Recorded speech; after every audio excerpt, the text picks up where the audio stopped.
Avui ens hem arribat aquí al Parc del Castell de Montesquiu perquè just en aquesta guia de rutes literàries hi hem trobat un itinerari que volta tot el castell per l'Obaga i travessa diferents punts que ens han semblat molt interessants.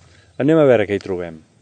El Parc del Castell de Montesquiu se situa al nord d'Osona, a tocar del Ripollès. Tot i ser un parc de petites dimensions, té unes qualitats molt grans pel que respecta a patrimoni històric i natural. L'antic castell ja està documentat als segles X i XI. Posteriorment ha estat ampliat i modificat diverses vegades. A l'època medieval era dels senyors de Besora. D'aquest castell se n'expliquen moltes llegendes. Fins i tot n'hi ha que parlen de fantasmes.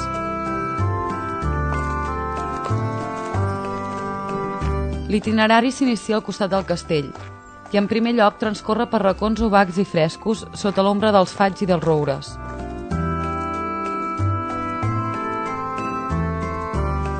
Els fruits que fa el roure són les glans, però en alguns roures hi trobem aquestes boletes. Curiosament, algú podria pensar que són fruits. No, en realitat són gales.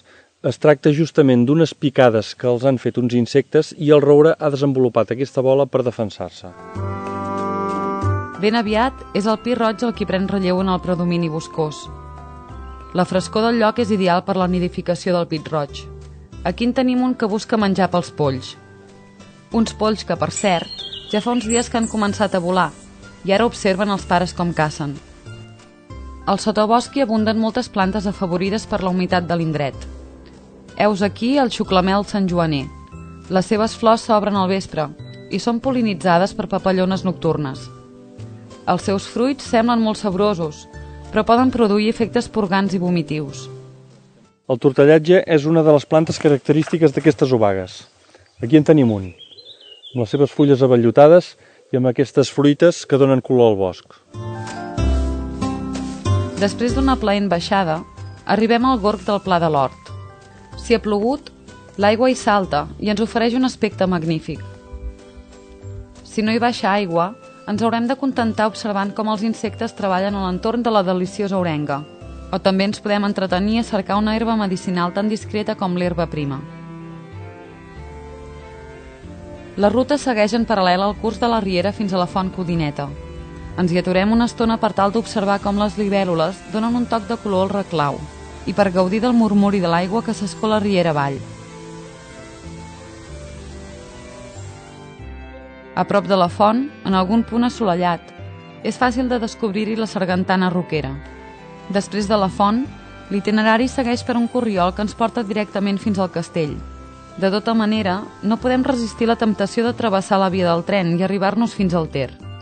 Com que l'itinerari passa a prop del riu Ter, ens hi hem apropat a veure què hi trobàvem. Aquí d'entrada ja hi veiem uns quants bars de muntanya.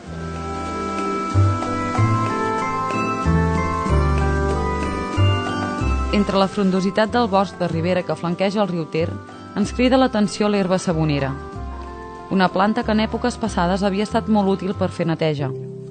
La diversitat d'arbres també és prou rica. Entre d'altres hi trobem uns quants verns. Al riu, si estem de sort, hi podem sorprendre l'elegant martinet de nit. Aquest au, cada dia resta en repòs, sobretot pesca al capvespre.